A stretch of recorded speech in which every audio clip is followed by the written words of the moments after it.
తదుపరి సీజేఐగా justice BR Gavai సిఫారసు చేసిన ప్రస్తుత ప్రధాన న్యాయమూర్తి జస్టిస్ సంజీవ్ ఖన్నా మే 14 బాధ్యతల స్వీకారం. చైనాపై అగ్రరాజ్యం ఉగ్రరూపం 245% సుంకాల పెంపు, బోయింగ్ విమానాల ఆర్డర్ల తిరస్కరణ, అరుదైన ఖనిజాల నిలిపివేతకు ప్రతీకారం. రాష్ట్రంలో ఉపాధి లేని వారు 1.5 కోటి పైనే. 18-50 లోపు వయసు వారిని సర్వే చేసిన సచివాలయ ఉద్యోగులు. పని చేయడానికి సిద్ధంగా ఉన్నవారు 52.74 లక్షలు. కరెంటును దాచుకోవచ్చు, వాడుకోవచ్చు. రాష్ట్రంలో 3000 మెగావాట్ల బ్యాటరీ స్టోరేజ్ బ్యాకప్. 1000 మెగావాట్లకు టెండర్లు పిలిచిన విద్యుత్ సంస్థలు. జెన్కో థర్మల్ బ్యాక్ డౌన్ చేసిన 1500 మెగావాట్ల మిగులు. ఏడాదిలో మరో 10,000 మెగావాట్ల సౌర విద్యుత్తు. ఉపాధ్యాయులకు యాప్ సోపాలో చెక్. అందుబాటులోకి లీప్ యాప్. అన్ని వివరాల నమోదు ఒకే చోట. భద్రత లేని బాల భారతం. 11,000 మంది ఆచూకీ ఎన్నటికీ తెలియట్లేదన్న ఆందోళన వాస్తవాన్ని జాతీయ మానవ హక్కుల కమిషన్ ఒకటే బయటపెట్టింది. 2016-22 మధ్యలో బీహార్, యూపీ, ఏపీలో చిన్నారుల అక్రమ రవాణాలు దారుణాలు బాగా పెరిగినట్లు కైలాస్ సత్యార్థి ఫౌండేషన్ నివేదించింది.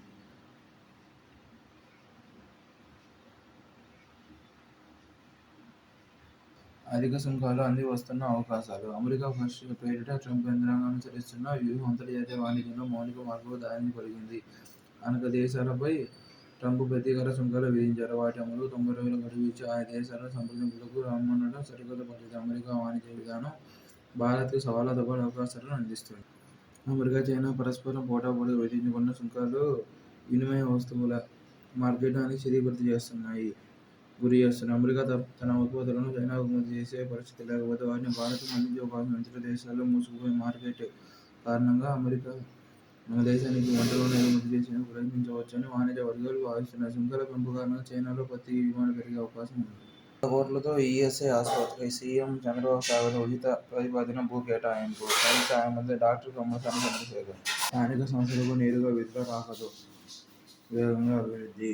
2031 నాటికి 62,515 కోట్ల మేర నిధుల లోటు. ప్రధాన ఆర్థిక సంఘం ప్రతినిధులకు ఉపముఖ్యమంత్రి పవన్ కళ్యాణ్.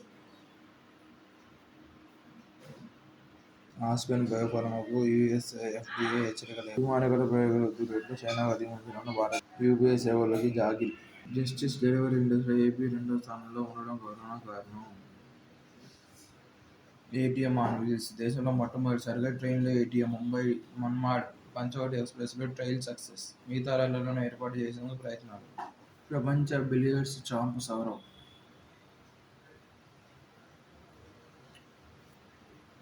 సురుచి ధమాకా. ప్రపంచ కప్ షూటింగ్ టోర్నీలో 2 స్వర్ణ పతకాల సొంతం. లాభం 3,570 కోట్లు. కుష్ఠరోగుల్లో 5వ వంతు మహారాష్ట్రలోనే. మహారాష్ట్ర 20,000, యూపీ 13,000, బీహార్ 13,000. ఫ్రాన్స్ భారత పర్యటన ఖరారు 21-24 దాకా.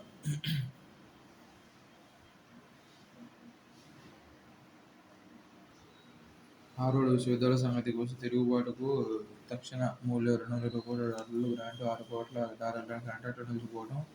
ఇవి కాక పన్ను మినహాయింపులు కూడా ఆపేస్తామని సర్కారు బెదిరిస్తోంది. నిజానికి మొదటి ప్రధాన యూనివర్సిటీలన్నీ ప్రభుత్వ బెదిరింపులను ముక్తకంఠంతో నిరసించాల్సిందే. కానీ ఇప్పటికీ ఎవరి వారు ట్రంప్ కంట్లో పడకుంటే చాలన్నట్టు ప్రవర్తిస్తున్నారు. ఇప్పటికీ చాలా సంస్థలు గోడ మీది పిల్లివాటంగా ఉంటున్నాయి. త్వరగా సర్కారు వారి సంపూర్ణ భద్రతను అంగీకరించాలనేది ట్రంప్ ఆంతర్యం. యూదు వ్యతిరేకత, వివక్ష విధానాల అమలు వంటి ఆరోపణలన్నీ పైకి చెబుతున్న కారణాలు.